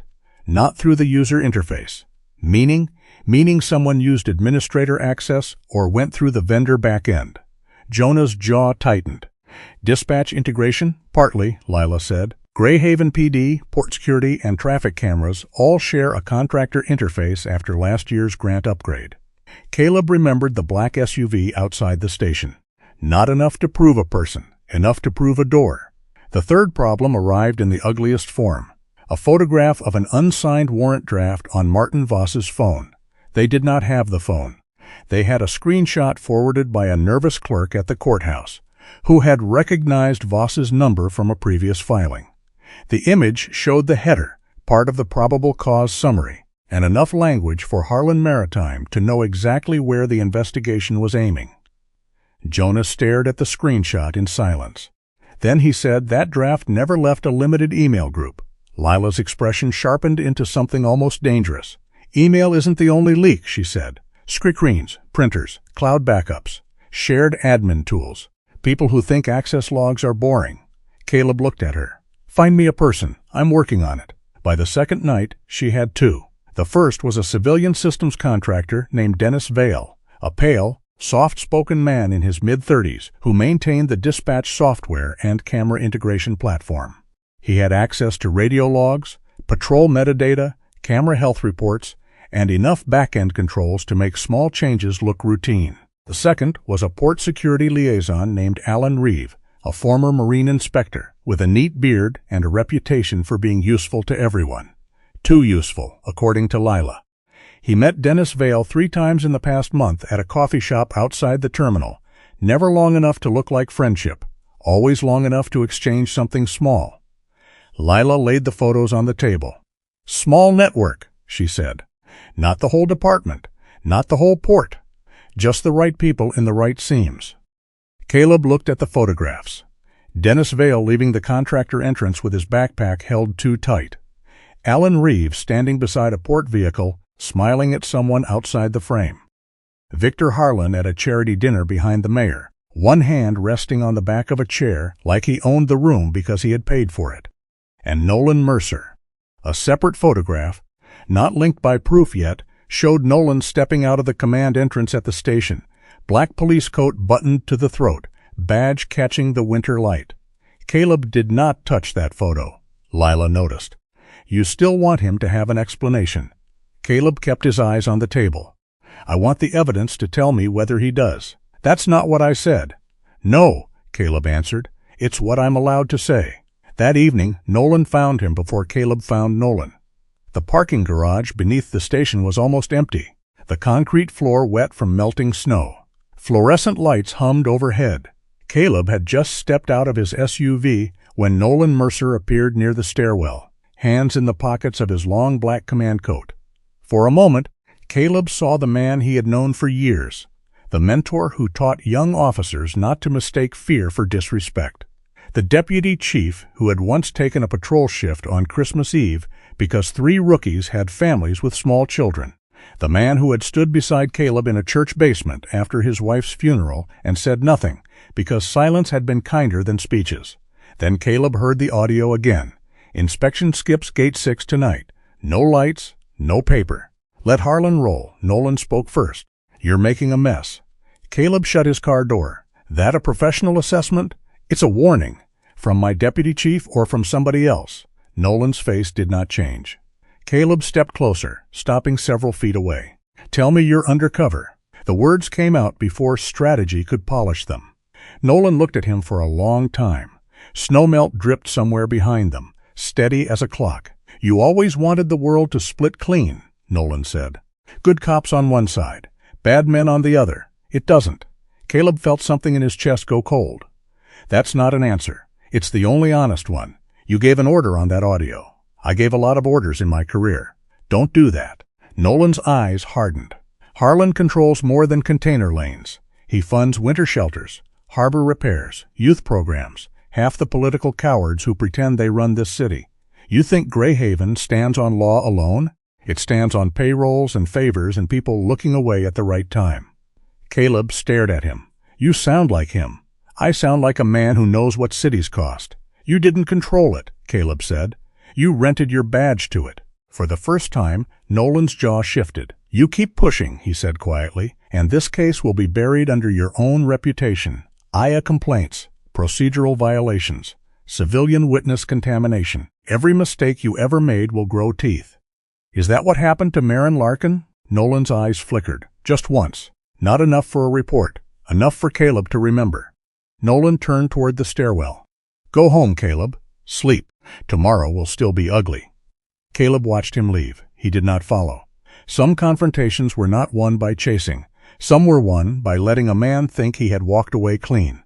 At the sheriff's safe location, Tessa Larkin sat at a kitchen table that did not belong to her and stared at her mother's phone. The safe house smelled like old paper, radiator heat, and overcooked coffee. Deputy Marcus Vale sat in the front room pretending not to watch a nature show at low volume.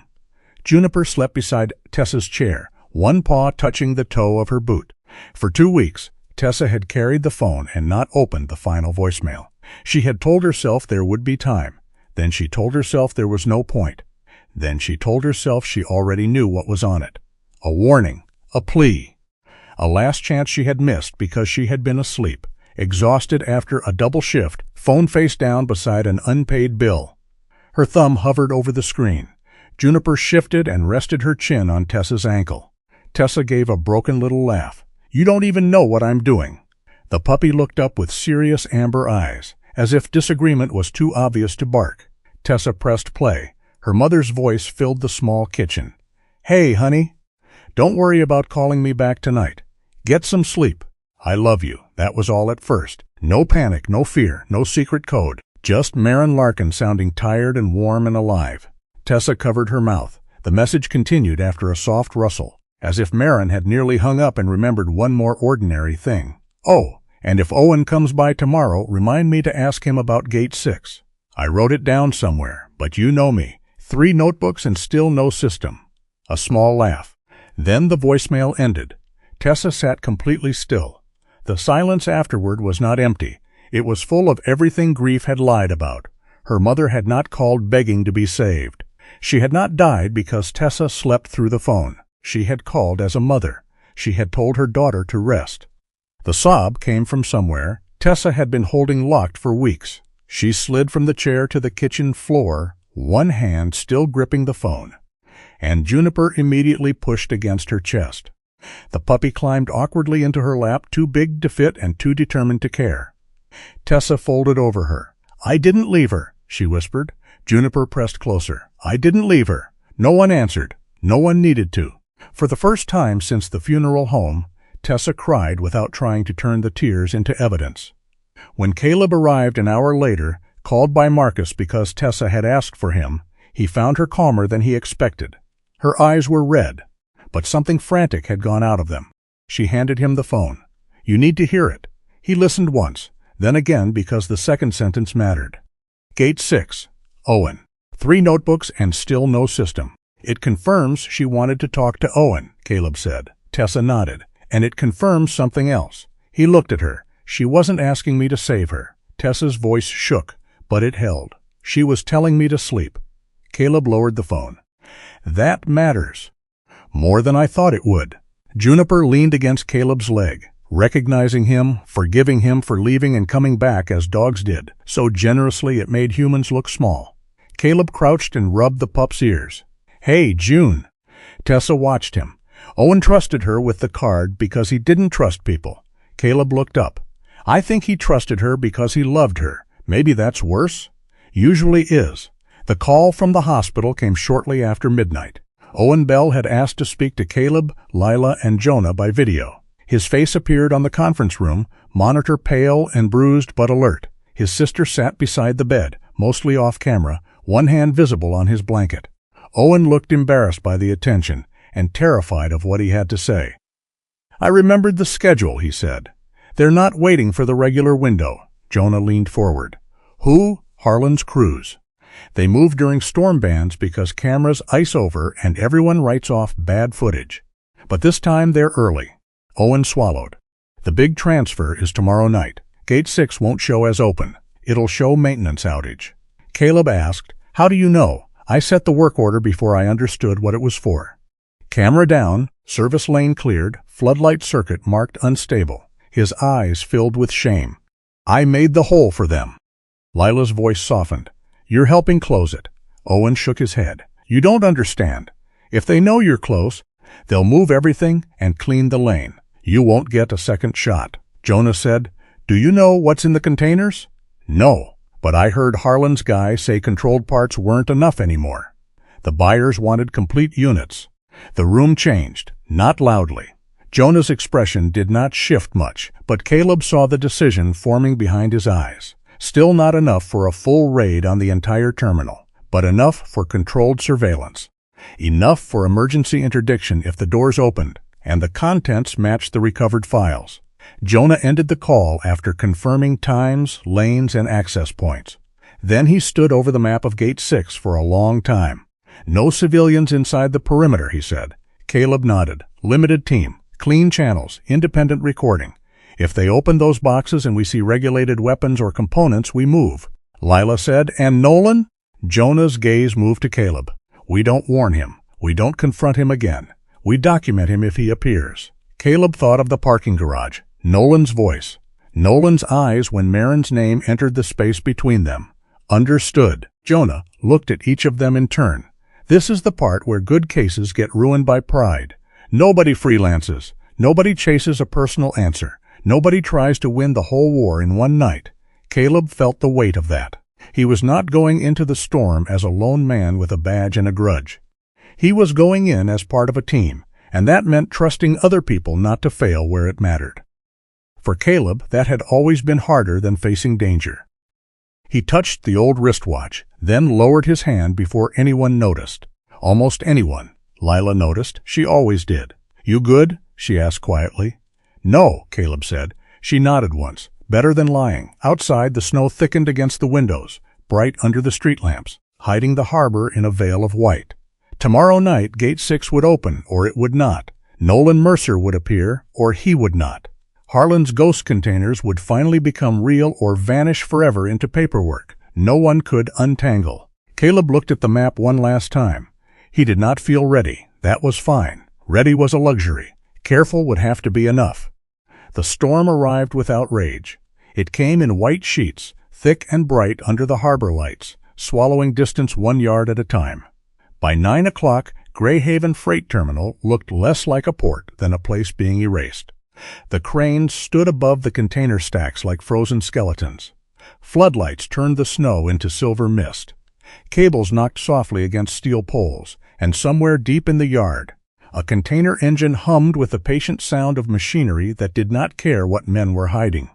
Caleb Rourke watched Gate 6 through a narrow gap between two warehouse panels. He was not alone. That mattered more than he wanted to admit. Lila Hart crouched beside a portable monitor, one gloved hand near the keyboard, the other holding her radio. Snow had gathered on the shoulders of her black police jacket. She had bypassed the compromised camera feed, with a temporary line routed through an old maintenance junction. Owen Bell had identified from his hospital bed.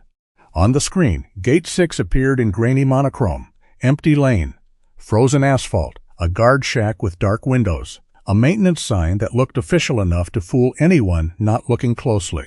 Special Agent Jonah Pike's voice came through Caleb's earpiece. Low and controlled. Perimeter teams in position. ATF South Lane. Port Police at Service Road. SWAT staged north of the rail spur. No movement until we confirm the cargo. Caleb touched his mic. "Copy." "Remember," Jonah said, "not for the first time. Observation first." Caleb did not answer with irritation, though part of him wanted to. Jonah was right to keep saying it. Every person in the operation carried some private reason to move too soon. Caleb had Nolan. Tessa had her mother. Owen had guilt. Even Lila, who trusted evidence more than instinct, had spent 2 days watching the case get bent by invisible hands. The command van sat outside the active perimeter, beyond a row of snow-covered trailers.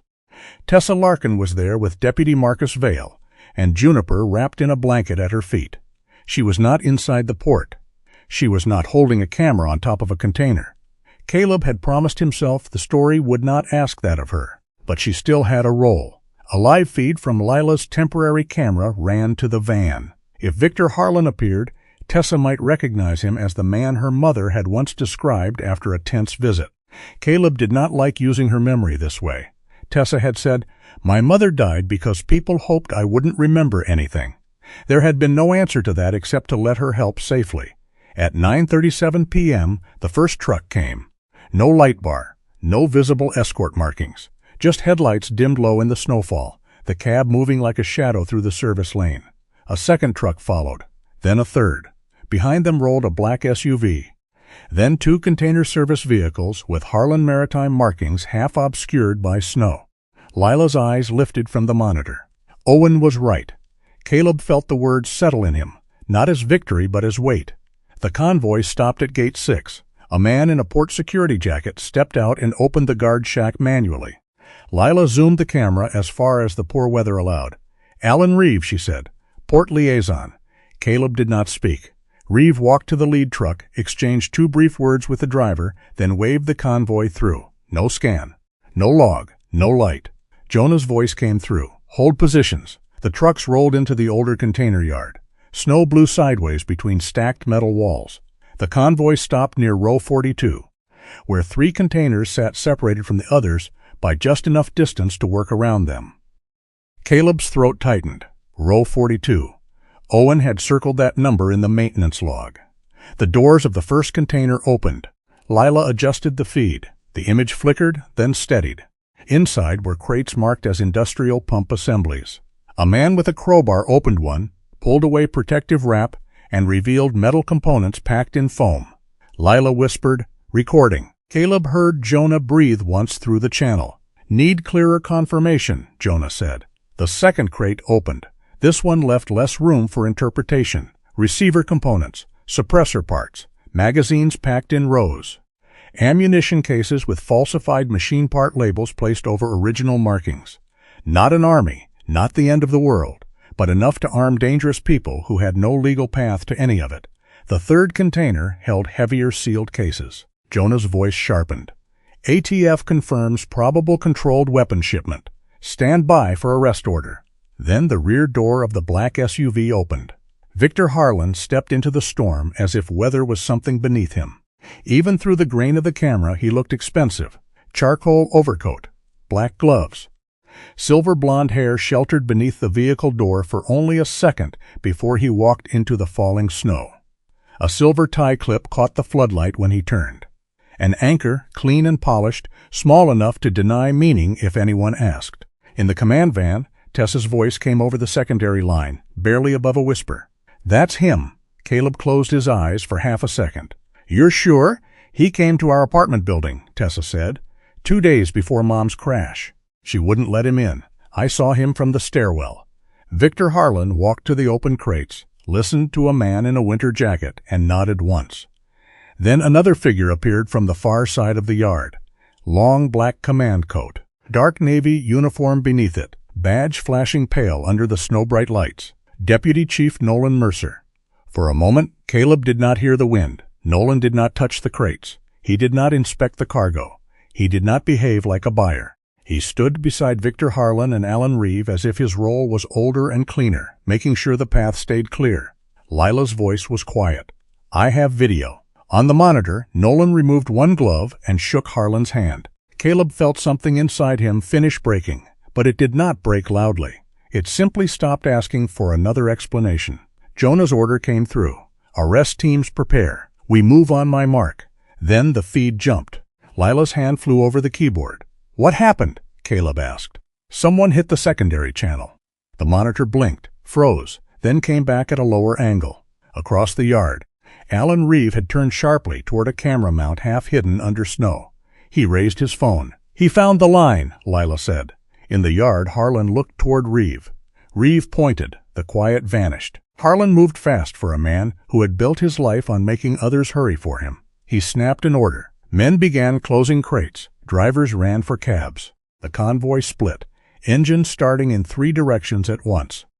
Jonah's voice cut through the channel. "Teams move! Teams move!" Caleb looked at the map in his hand. If the lead trucks reached the maintenance gate, they would scatter into the outer roads before ATF could seal all exits. The normal control system was compromised. But Owen had told them about an old manual override tied to a fire safety circuit near the container alarm panel. Caleb turned to Lila. "Can you still access the floodlight circuit?" "Maybe." "Gate lock?" "Not through the main system." "Manual fire control?" She looked at him. "That'll light the whole yard and drop the service barrier." "How long?" 30 seconds if the panel responds. Forever if it doesn't. Do it." Lila plugged in a secondary line with fingers steady enough to make Caleb proud and worried at the same time. The screen flashed red. She typed a command, cursed under her breath, typed again. In the yard, the first service truck began moving toward the maintenance gate. Lila hit enter. For 1 second, nothing happened.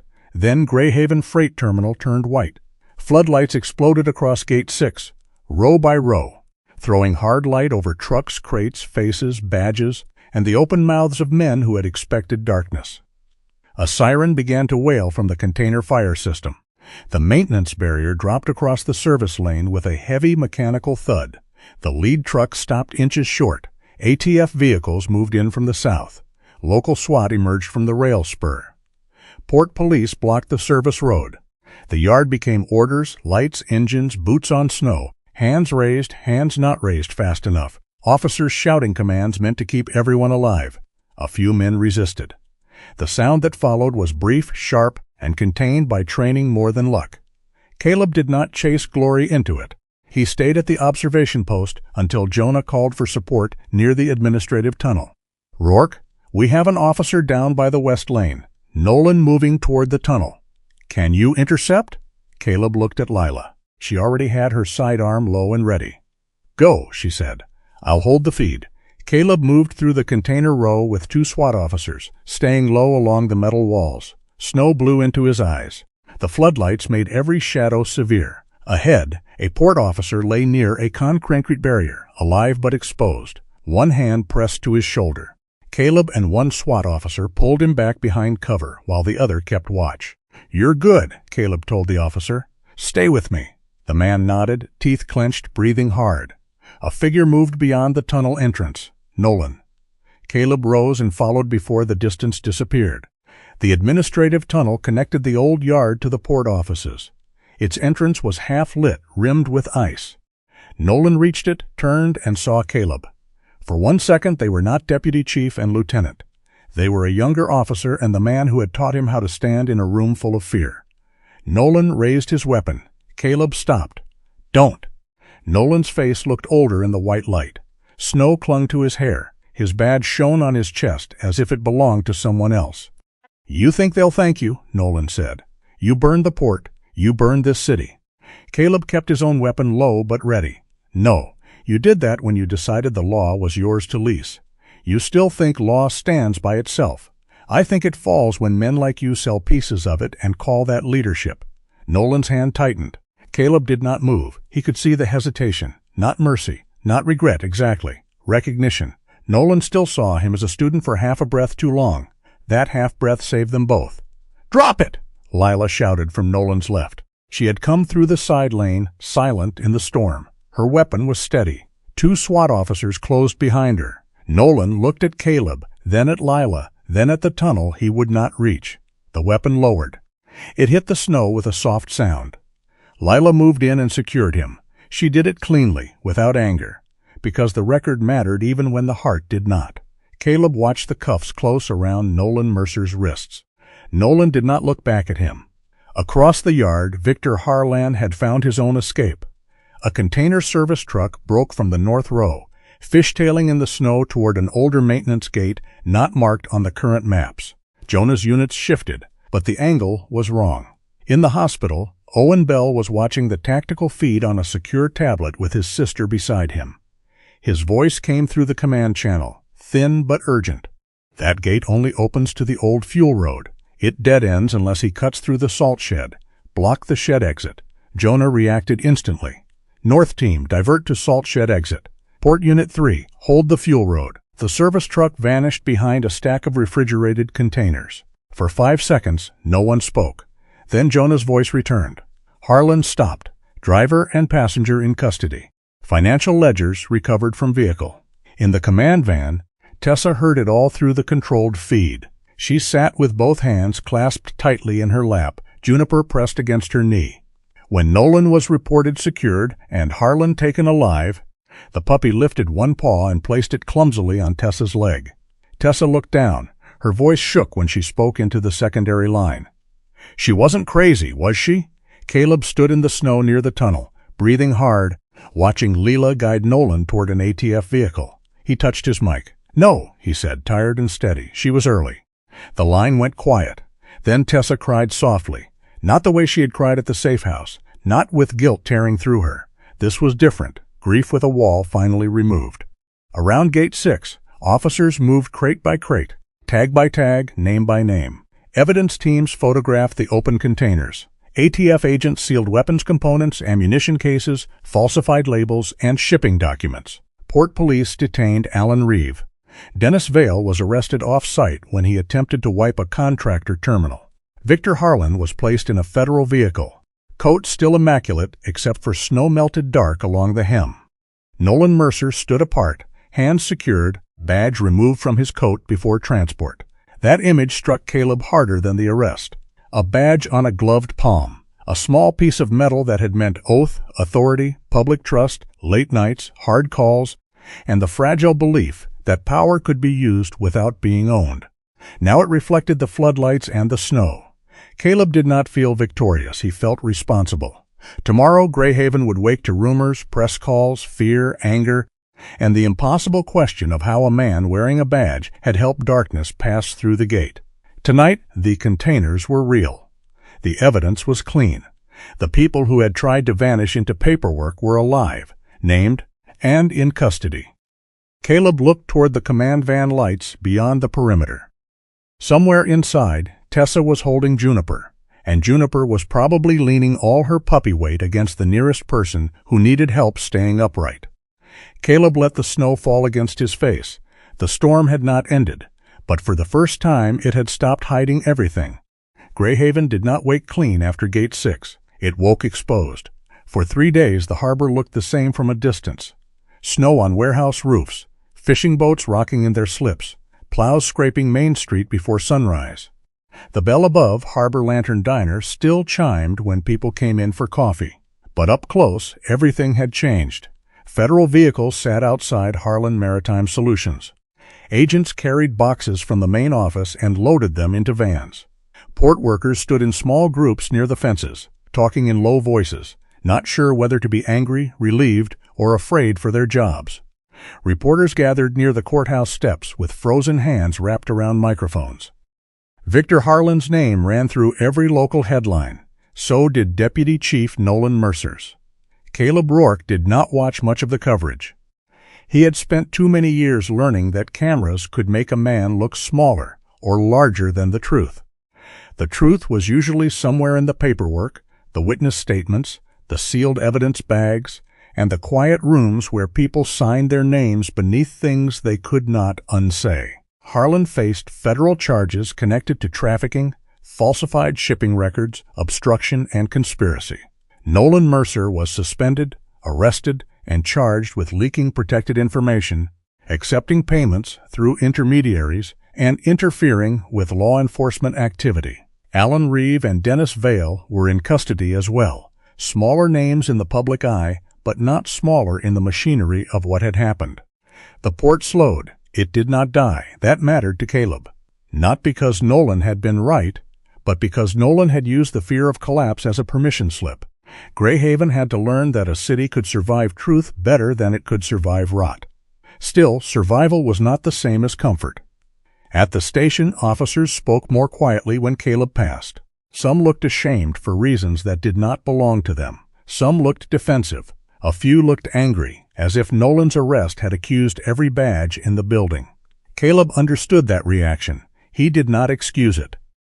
Lila Hart found him one afternoon in the evidence corridor, standing too long in front of an empty hook where Nolan's command coat had once hung during meetings. "You know staring at the wall isn't an investigative technique," she said. Caleb did not turn. "You sure? I was about to write a report. Make it detailed. The wall has motive." He almost smiled. Lila stood beside him. Her black notebook was tucked under one arm, but for once she did not open it. "You did what you had to do," she said. "I know. That didn't sound like agreement." It was agreement, not comfort. Lila accepted that, because Lila knew the difference. Down the hall, someone laughed too loudly, then stopped. The station was trying to remember how to sound normal. Caleb touched the black wristwatch on his left wrist. Nolan had once told him that leadership meant standing where everyone could aim their fear. Caleb wondered when Nolan had stopped believing that and started charging rent for it. The investigation into Dr. Marin Larkin's death reopened quietly, then became impossible to keep quiet. Paul Sutter, the state vehicle examiner, completed his report. The ABS sensor housing showed signs of deliberate interference before the crash. It was not enough by itself to name the person who had done it, but it was enough to change the case from a winter accident into a coordinated homicide investigation handled jointly by state and federal authorities. Recovered communications from Harlan's seized office systems added weight. No clean confession, no villain writing the truth in convenient sentences. Just ugly phrases in meeting notes and forwarded messages. The consultant is becoming a liability. She keeps asking about Gate 6. Make the consultant stop asking questions. Caleb read that last line 3 times in a conference room with Jonah Pike, Lila, a state prosecutor, and 2 federal attorneys. None of them said the word closure. People who knew the law knew better. Closure was for doors. Grief had no hinges. Tessa Larkin attended the first public briefing at the Greyhaven courthouse, with Juniper sitting at her feet. The puppy wore a simple black collar and a temporary lead.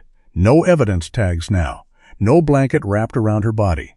She had grown steadier in the weeks since the diner, though one ear still tilted slightly more than the other, giving her a look of permanent curiosity. Tessa wore a navy coat over a white knit sweater. Her silver pendant rested at her throat, the small water-drop shape catching light whenever she moved. Her face was pale, but she stood straight.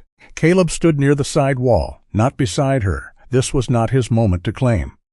A federal spokesperson described charges, seizures, and the continued investigation. Jonah spoke briefly, careful and dry. Lila avoided the microphones completely and looked happier for it. When the briefing ended, reporters pushed questions towards Tessa.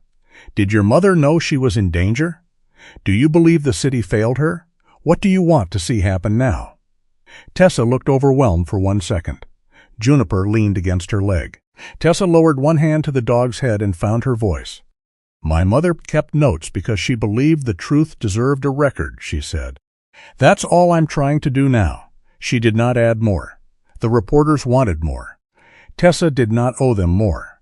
Caleb watched her walk away from the microphones with Juniper trotting beside her. Not healed, not triumphant, but no longer bent beneath the belief that she had failed the last person who loved her. That felt more honest than victory. A week later, Owen Bell was released from the hospital. He came out in a wheelchair first, then insisted on standing with crutches, because stubbornness seemed to be the one part of him no injury had touched. His sandy hair had been trimmed by his sister, badly, and his beard had come in uneven. He wore a brown work jacket over a flannel shirt, though the nurse had clearly told him to dress warmer. Juniper saw him from across the hospital entrance. For half a second, the puppy froze. Then she launched herself forward so fast Caleb nearly lost the leash. Owen, Caleb warned, but it was too late. Juniper reached him in a tumble of paws, tail, and desperate joy. She tried to climb him, remembered his injured leg only because Owen made a sound, then spun in frantic circles as if her small body could not hold everything she felt. Owen dropped one crutch and sat hard on the bench behind him. Juniper put both front paws on his lap and pressed her head into his chest. Owen covered his face with one hand. Caleb looked away. Tessa did too. Some reunions were too private to watch and too beautiful to leave. When Owen finally spoke, his voice came rough. Hey, June Bug. The puppy answered with a soft whine, the same broken sound she had made near the culvert, but this time it carried relief instead of fear. Owen held her collar and closed his eyes. I'm sorry, he whispered. I'm so sorry. Juniper did not understand the full shape of human guilt. She forgave him anyway. That made it harder. Later, when Tessa went inside to bring Owen's discharge papers and his sister pulled the car closer, Owen sat beside Caleb near the hospital entrance. Juniper lay stretched across Owen's good foot and Caleb's boot, as if refusing to choose where one loyalty ended and another began. Owen stared down at her. My sister's taking me to Bangor, he said. At least until I can walk right. Caleb nodded. She has 2 kids, 1 cat, and a landlord who already said no dogs over 40 pounds. Owen tried to smile. Juniper's going to clear that by breakfast. We can find a foster, Caleb said. Owen shook his head. No, Caleb waited.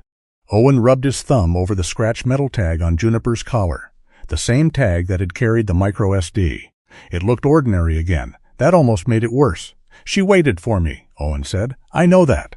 Juniper's eyes closed under his hand. But when she got scared, Owen continued, she looked for you. Caleb said nothing. Owen looked up. His face held shame, gratitude, love, and the pain of choosing what was best for someone who could not understand the choice. I'm not giving her away like she's a toolbox, he said. I need you to know that. I do. I love this dog. I know. I just don't think love means making her wait in another strange room while I try to put my life back together. The words sat between them in the cold air. Caleb wanted to refuse because refusing would be cleaner. Cleaner for Owen. Cleaner for himself. He had built a life where nothing alive depended on him after shift change. He had called that discipline for so long that it almost sounded true. Juniper lifted her head and looked at him. Not pleading. Waiting. That was worse. Think about it a few more days, Caleb said. Owen let out a breath that was almost a laugh. You're a hard man to give a dog to. I'm trying not to be careless. I know. That's why I'm asking you. 3 days later, Owen came to the station with adoption paperwork, Juniper's leash, and a small paper bag full of her favorite treats. He did not make it dramatic. That helped.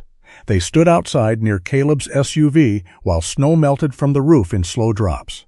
Owen handed him the leash. One condition. Caleb took it carefully. Name it. I get visits. When I'm back on my feet, I get to take her to the harbor. Not gate 6, he added quickly. Somewhere decent. Somewhere she can smell fish and make bad decisions. Caleb looked down at Juniper, who was sitting on his boot as if the legal transfer had bored her. Deal.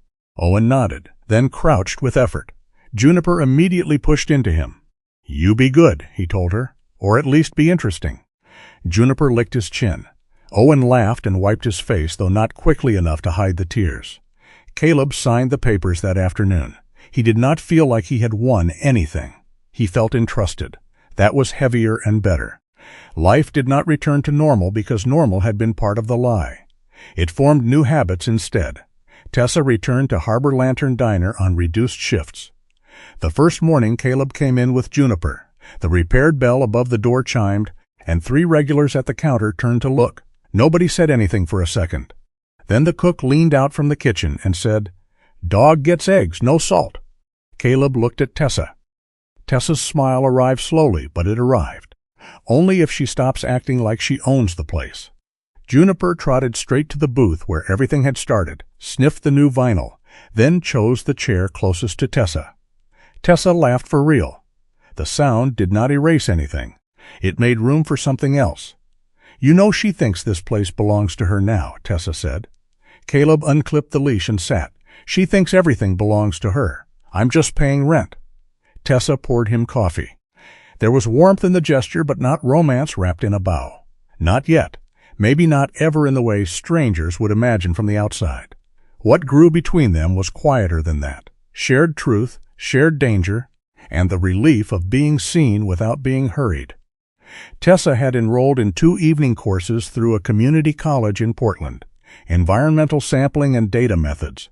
She said it sounded boring enough to be useful. My mom would love that, she said. She'd love the useful part. She'd love being right about me eventually. Caleb smiled into his coffee. Juniper placed her chin on Tessa's shoe, perfectly satisfied with the whole arrangement. The final snow of February fell on a Sunday morning. Caleb woke before his alarm, as he always did. For 3 years his mornings had been efficient and quiet. Shower, uniform, watch, coffee, door locked behind him before the house could remind him no one was inside. Now, before his feet touched the floor, he heard a soft thump in the hallway, then another. He opened his bedroom door. Juniper sat by the front entrance with her leash in her mouth. Her ears were still uneven. Her eyes were bright. Her tail moved once against the floor, restrained only by the seriousness of the task she had assigned herself. Caleb looked at the clock. He had roll call in 30 minutes. The old Caleb would have stepped over the leash, made coffee, and told himself responsibility lived at the station. Juniper stared at him. Waiting. Not the way an abandoned thing waited, the way a loved thing waited because it believed he would come back. Open the door and understand. Caleb rubbed a hand over his face, then laughed under his breath. 5 minutes, he said, and don't make me explain this to dispatch. Juniper sprang up. He clipped the leash to her collar, pulled on his coat over the dark navy uniform, and opened the door. Cold air rushed in, clean and bright. The street outside was quiet. Snow lay untouched across the sidewalk, the parked cars, the low stone wall beside the driveway. Greyhaven slept under pale morning light. No sirens, no floodlights, no cameras, no men moving ghost containers through the dark. Caleb stepped onto the porch. Juniper bounded into the snow, then stopped and looked back to make sure he was coming. He was. The leash stretched between them, not tight, not slack, just connected. Caleb followed her down the walk, his black boots marking the snow beside the small, Eager prints of the dog who had waited for one man found another and taught both that loyalty was not a chain. It was a way home. In the end, Caleb, Tessa, Owen, and Juniper remind us that truth does not always arrive like thunder. Sometimes it comes quietly, through a note someone refused to ignore, a voice message finally heard, or a loyal dog who keeps waiting when people have almost given up.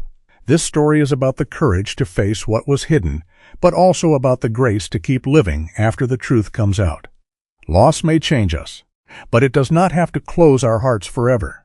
Sometimes God sends comfort in small ways, a hand that stays steady, a friend who believes us, or a faithful creature waiting at the door. May you find peace in the places where life still feels unfinished, and may hope meet you gently there. If this story touched your heart, share your thoughts in the comments. Tell us what Juniper's loyalty meant to you, and subscribe for more stories of courage, justice, and healing.